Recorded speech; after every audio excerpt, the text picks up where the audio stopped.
খুলেন বাইজিদ বোস্তামির কিতাব, পড়েন, ওটা মোতালা করেন। ওটা রাত্র পার হয়ে যাবে যেদিন বাইজিদ বোস্তামি 5 লক্ষ খ্রিস্টান পাদ্রী যার হাতে মুসলমান হয়েছিল, 5 লক্ষ এক বৈঠকে। স্বপ্নে দেখা হয়েছিল, সমস্ত পাদ্রীদের মিলন মেলা ছিল। স্বপ্নে আল্লাহ দেখাইছিলেন যে বাইজিদ আজকে এদের পোশাক পরা ভিতরে ঢুকা যা, আমি কিছু করতে চাইতেছি। একবার, দুইবার, তিনবার স্বপ্নে দেখছেন। তারপরে ভাবছেন যে ওই পোশাক পরবো তো পরবো কি করে। তা আল্লাহ বলছে বাইজিদ পরানে হেফাজত করব তো আমিই করব। যা পর। ওদের পোশাক পরা ভিতরে ঢুকা গেছে।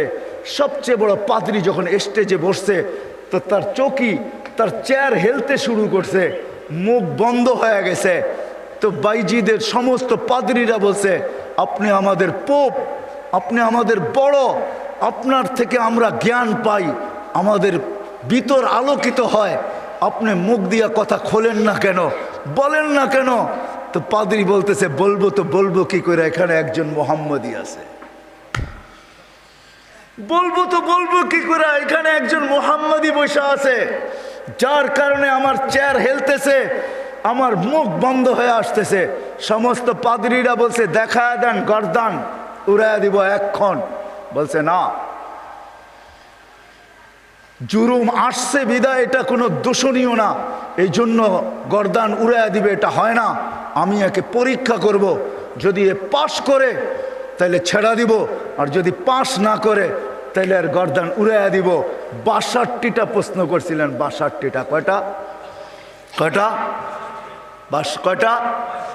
62টা বলার সময় আমার কাছে নাই, একটা বললাম 62টার ভিতরে। বলছিল কুকুর ঘেউঘের ভিতরে কি বলে। 62টা যখন পুরা বলা দিছেন তো জিজ্ঞাসা করছে আমি সত্য বলছি। তো পাদ্রী বলতেছিল সাদাক্তা, তুই সত্য বলছ। বলে তুমি 62টি প্রশ্ন করছো, আমি একটার জবাব, প্রত্যেকটার জবাব দিছি, আমি তোমাকে একটা প্রশ্ন করব, জবাব দিবে? বলে পড়ো, করো প্রশ্ন। বলে আকাশ আর জান্নাতের চাবি কি? আকাশ আর জান্নাতের চাবি কি? বড় পাদ্রী চুপ হয়ে বসে গেছে। 5 লক্ষ পাদ্রী ধরছে যে 62টার জবাব দিছে, আপনি একটার জবাব দিবেন না, তো দিবেন না কেন? বলছে আমি জবাব জানি, দিলে তোমরা আমাকে মানবে না, মানবে এটা আগে বলো। বলছে অবশ্যই আপনি আমাদের বড় পোপ, যা বলবেন আজকে তাই মানবো। বলে জান্নাত আর আকাশের চাবি হইল লা ইলাহা ইল্লাল্লাহ মুহাম্মাদুর রাসূলুল্লাহ। 5 লক্ষ একবারে মুসলমান হয়েছে ওই বাইজিদ বোস্তামি রহমতুল্লাহ আলাইহির হাতে। হায় হায়, আবু হানিফার জানাজা দেখা 90,000 খ্রিস্টান মুসলমান হয়েছে। জানাজা দেখা, মুর্দা দেখা। ইমাম তাইমিয়ার জানাজা দেখা 50,000 খ্রিস্টান মুসলমান হয়েছে। আহমদ ইবনে হাম্বল রহমতুল্লাহ আলাইহি জানাজা দেখা 60,000 খ্রিস্টান মুসলমান হয়েছে। শুধু শুধু আহমদ ইবনে হাম্বল রহমতুল্লাহ আলাইহি বলেন নাই আমাদের জানাজা আমাদের সততার প্রমাণ। আমাদের সততার প্রমাণ হলো যে আমরা যে সত্য, এটার প্রমাণ হলো আমাদের জানাজা। 60,000 খ্রিস্টান মুসলমান হয়েছে মুর্দা দেখা। জিন্দা অবস্থায় কতটি হয়েছে আল্লাহ জানে। তো যেটা আমি বুঝাইতেছিলাম, ওইখানে আছে কুকুর কি বলে বলো। প্রথম শুরু করছে 1 বলো যেটার 2 নাই, 2 বলো যেটার 3 নাই, 3 বলো যেটার 4 নাই, 4 বলো যেটার 5 নাই, 5 বলো যেটার 6 নাই, 6 বলো যেটার 7 নাই। এরকম 62টা প্রশ্ন করছেন। 62টা প্রশ্নের জবাব দিছেন বাইজিদ বুস্তামি রহমতুল্লাহ আলাইহি। আর বাইজিদ এমনি হয় নাই। ওনার আব্বা ছিলেন না। কাহিনী আমি অন্যদিকে চলে যাব। আমরা তো ছেলে পেলেকে বানাইতে চাই না, মাও আজকে বানাইতে চায় না, বাপও বানাইতে চায় না। আমরা বানাইতে চাই দুনিয়ার এডুকেটেড। রাগ হয় না, পায়ে হাত পড়ি। আপনি সাধারণ শিক্ষায় শিক্ষিত করতে চান, ঠিক না? জেনারেল শিক্ষার মানে কি? ডিকশনারিতে কি লেখা আছে জেনারেলের অর্থ বলো? যারা কলেজে পড়ছেন, স্কুলে পড়ছেন, বলেন জেনারেলের অর্থ কি? সাধারণ। সাধারণ কোনোদিন গৌরবের বিষয় হয় না। সাহাবাদের কাছে অসাধারণ ছিল, এই জন্যই তো ম্যাককে অনুগত্য করতে পারতেন। এই জন্যই সমুদ্রের উপর দিয়ে ঘোড়া দৌড়াইতে পারতেন। এই জন্যই তার বিহীন, প্রযুক্তিবিহীন 3000 কিলোমিটার দূরে কথা বলতে পারতেন, পাহাড় দেখাইতে পারতেন। সারিয়াতাল জাবাল, অসাধারণ বিদ্যা, এরা বিদ্বান ছিল। আমরা তো সাধারণ বিদ্যায় বিদ্বান হই, গৌরবের আর শেষ থাকে না। আমরা এডুকেটেড, আমরা জেনারেল শিক্ষায় শিক্ষিত। রাগ হয়ে যাবেন? একটা উদাহরণ দিই। আমাদের অবস্থা এরকম, এক ব্যক্তি জাপান থেকে গাড়ি কিনে আনছে, তো গাড়ির 3 দিকে জাপানি ভাষায় বড় বড় অক্ষরে লেখা। তো সে মনে করছে অনেক কিছু ভালো কথা লেখা হবে, বিদায় এটা কেনার পরে আর মোছে নাই, না মুছেই চালাইতেছে, লেখাটা আর মোছে নাই। একটা ক্রেডিটও তো আছে, ঠিক না? সামনের গ্লাসে তো লেখা যায় না, 3 দিকে লেখা, এটা চালাইতেছে। তো কোনো জাপানিজ আসছে বাংলাদেশে, তো ও আরেক গাড়ি দিয়া যাইতেছে, তো দেখতেছে ওই লেখা গাড়িটা সামনে দিয়া যাইতেছে, 3 দিকেই লেখা। তো মুস্কি মুস্কি হাসতেছে। তর্জমান জিজ্ঞাসা করতেছে, তুই হাসিস কেন? কই সামনের গাড়িটা দেখে হাসি। কয় কেন, কি এটার ভিতরে? কয় যে 3 দিকেই তো লেখা, ও মোছে নাই কেন এটা? কয় তা তো বলতে পারবো না, ও এটাকে ক্রেডিট মনে করছে, জাপান থেকে লেখা আসছে, এত সুন্দর লেখা, এটা মুছার আর কি দরকার, আমি চালাই না, আমার মতো লেখাওয়ালা গাড়ি তো বাংলাদেশে একটাও নাই, ঠিক না? একটা বাবতও আছে, ঠিক না? পৃথকত্ব তো আছে আমার একটা। তো বলে যে এইটা দেখে হাসতেছি কেন জানিস? এই গাড়ির ভিতরে লেখা আছে তরকারি বেচার গাড়ি। কি লেখা আছে? পিছনেও লেখা তরকারি বেচার গাড়ি, ডাইনেও লেখা তরকারি বেচার গাড়ি, বামেও লেখা তরকারি বেচার গাড়ি। খালি সামনের গ্লাসে লিখতে পারে না, তাইলে লুকিং নষ্ট হয়ে যাবে, কেমনে দেখবে আর কেমনে চালাবে। আমরা আজকে সাধারণ শিক্ষায় শিক্ষিত হয়ে আমরাও গৌরব করতেছি, আমরা বড় এডুকেটেড। সাহাবা অসাধারণ শিক্ষায় শিক্ষিত ছিল। এটা আমার বোঝানোর ইচ্ছা না। বাইজিদ বুস্তামি রহমতুল্লাহ আলাইহ মার কোরবানির কারণে উনি বাইজিদ হয়েছেন, ওই কাহিনীর দিকে নিয়ে যেতে চাই না আপনাদেরকে। আমার হাতেও সময় নাই যে আমি ওই দিকে নিয়ে যাব। উনি ছোট বয়সে বাপ মারা গেছে, মা পরের বাড়িতে কাজ করতেন। 2 দিন পরে ভাবছেন, আমি যদি এইভাবে ছেলেটাকে কোথাও না দিতে পারি তাইলে আমার ছেলেটা হারায়া যাবে। আমি তো মা পরের বাড়িতে কাজ করি। খুঁজতে খুঁজতে এক আল্লাহওয়ালার সন্ধান পাইছেন। মানুষ বলছে ওই আলেম ওইখানে আছে, আল্লাহওয়ালা ও আলেমও। যদি তোমার ছেলেটাকে নেয় বা তুমি যদি দিয়ে আসতে পারো তাইলে হয়তো তোমার ছেলে মানুষ হয়ে বাহির হবে। যা হাতে পায়ে ধরছেন, আমি বিধবা, আমার কোনো সন্তান নাই, স্বামী নাই, আমি পরের বাড়িতে কাজ করি, আমি চাই আমার ছেলেটা মানুষ হোক, আল্লাহওয়ালা হোক, দিনদার হোক, আল্লাহর এলেমওয়ালা হোক, আপনাদের মতো আলেম হোক, আপনি দয়া করে আমার ছেলেটাকে রাখেন।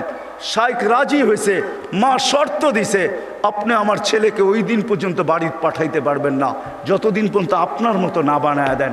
শাইখ অঙ্গীকারবদ্ধ হয়েছেন যে আমি পাঠাবো না যতদিন পর্যন্ত আমার মতো বড় না বানায় দেই।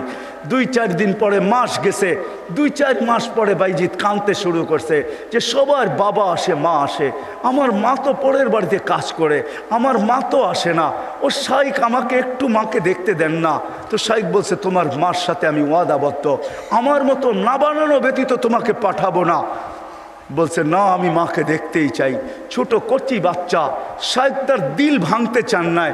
একদিকে ছুটি না দিলে বাচ্চার দিল ভাঙা যায়, যেটা মেড ইন আল্লাহ, আরেকদিকে ছুটি দিলে মার অঙ্গীকার ভাঙা যায়। শাইখ তখন বলছেন, বেটা ছুটি দিতে পারি, এতগুলো সবক যদি তুই আজকে আমাকে শুনাইতে পারিস, কোরআনের এতটুকু যদি মুখস্থ শুনাইতে পারিস। বাইজিদ বুস্তামি কোরআন নিছেন, হাত উঠায়া দিছেন, মালিক মাকেই তো দেখতে যাব, কোরআন তো দিলের ভেতরে তুই জমায়া দিবি, তুই না দিলে তো আমি মুখস্থ করতে পারবো না। চোখের পানি, কচির ঠোঁটের পানি ছেড়া দিয়া বাইজিদ যখন হাত তুলছেন, পৃষ্ঠা উল্টাইতে ছিল কথা। কোরআন যেন ভিতরে যেরকম আমরা আমাদের মোবাইলের ভিতরে নেই, ব্লুটুথের মাধ্যমে, শেয়ার হিটের মাধ্যমে, হোয়াটসঅ্যাপের মাধ্যমে সে পৃষ্ঠা উল্টাইতে ছিল, কোরআন তার ভিতরে গাঁথতে ছিল। যতটুক সবক শাইখ দিছে এর চেয়ে বেশি যায় বলছে শাইখ রেডি হয়ে গেছে। বলছে তুমি এটা মুখস্থ করলা, তো করলা কি কইরা? মুচকি হাসি দিয়া বলছে, শাইখ কালাম যার সে বসায়া দিছে। তো শাইখ বুঝছে এটা কোনো সাধারণ ছেলে না, ছুটি দিছে, বাড়িতে গেছে, দরজা খটখটাইছে। মা জিজ্ঞাসা করছে ভিতর থেকে কে? বলছে বাইজিৎ। বলছে না, আমার বাইজিৎ আসতে পারে না। আমি তো শাইখকে বলে আসছি বাইজিৎ ওই পর্যন্ত আসবে না, যেই পর্যন্ত শাইখের মতো না হয়, আল্লাহওয়ালা না হয়, আমার বাইজিৎ আসবে না। তুমি আমার বাইজিৎ হতে পারো না। মা দরজা খোলেন নাই। মাও এরকম ছিল। এই জন্যই তো বলে মা যদি ফাতেমা হয় তো সন্তান হাসান হোসাইনি হয়, মা যদি ফাতেমা হয় তো সন্তান আব্দুল কাদের জিলানি হয়। মা যদি এরকম হয় তাইলে ছেলেও বাইজিৎ বুস্তামি হয়। বাইজিৎ ফিরে আসছে, এসে বলছে শাইখ আমাকে আর ছুটি দিবেন না। আম্মা দরজা খোলেন নাই। আম্মা মানতেই রাজি ছিল না যে আমি ওনার বাইজিৎ। একাধারে যখন 1 বৎসর 2 বৎসর 12 বৎসর কেটে গেছে, তার পড়া কমপ্লিট হয়ে গেছে। 18 বৎসর বয়সে যখন শাইখ বাইজিৎ বুস্তামি উপনীত হয়েছেন, পড়া কমপ্লিট, রাত্রে তাহাজ্জুদ পড়তেছেন, সেজদায় যখন কাঁদতেছেন, পড়া কাঁদতেছে, শাইখ ঘুমাইতেছে, আল্লাহর রসুল স্বপ্নে আসছেন। আর আয়সা বলতেছে ওঠো বাইজিৎকের কাছে যাও, তোমার মাথার পাগড়ি বাইজিৎকে পড়াও, আমরা বেলায়েতের পাগড়ি বাইজিৎকে আজকে পড়াইতে চাই। বাইজিৎকে বলো সে যেন কাজ যায় শুরু করে। কমপ্লিট হয়ে গেছে, যাও। তার মা তার জন্য অপেক্ষা করতেছে, বৃদ্ধ হয়ে গেছে, কোনদিন দুনিয়ার থেকে চলে যায়। বাইজিদের মাথায় বেলায়েতের পাগড়ি আমি তোমার মাথায় পড়াইলাম, তুমি বাইজিদ উস্তাদ হিসাবে বাইজিদের মাথায় পড়ায় দাও। যা দেখে বাইজিদ রহমতুল্লাহ আলাইহি সেজদায় পড়ে কাঁদতেছেন। উঠাইছে উস্তাদ, বেটা ওঠ, হয়ে গেছে কাম। কি হয়ে গেছে? আল্লাহর রসুল পাগড়ি আমাকে পড়ায় দিয়ে গেছে, বলছে তোকে পড়ায় দিতে। বেলায়েতের দরজায় আল্লাহ তোকে পৌঁছায় দিছে, হুকুম আসছে যা মার পায়ে যা, আর কালকের থেকে কাজ শুরু কর। ওই দিন যা যখন দরজা খটখটাইছে, মা খুইলা জড়ায়া ধরছেন। আর খুইলা জড়ায়া ধরেন নাই, শুধু পানির গ্লাসের কথা আমরা শুনি, এটা তো কোনোদিন বাস্তবটা শুনি না। মা বুকে জড়ায়া ধরে নিয়া মাও দেখা ফেলছেন, মাও শোনা ফেলছেন। আল্লাহ রসুল মাকেও শোনায়া দিছে। মা বুকে জড়ায়া ধরে বলছে আল্লাহ যেটুক পৌঁছাইছ বাকিটুক আমার দোয়ার দ্বারা পৌঁছায় দেয়। ওই দিন থেকে বাইজিদ অলিকুল শিরোমণি হয়ে গেছে। মা হাত তুলছেন। তো বাইজিদ বুস্তামি রহমতুল্লাহ জীবনীর থেকে আমি বাহির হয়ে গেছি। ওনার জীবনী পড়া দেখেন, কুকুর পর্যন্ত আমাদেরকে সতর্ক করে চলে যেতে হবে, থাকা যাবে না, কেউ থাকবে না। হায় হায়, আমরা যাত্রী, যাত্রা আমাদের চলমান। আজকে আসি কালকে থাকবো না, কিন্তু নিজেকে প্রস্তুত করে নিয়ে যেতে হবে, গুছায় নিয়ে যেতে হবে, বানায় নিয়ে যেতে হবে। যুবক তুমিও তোমাকে বানায় নিয়ে যাও।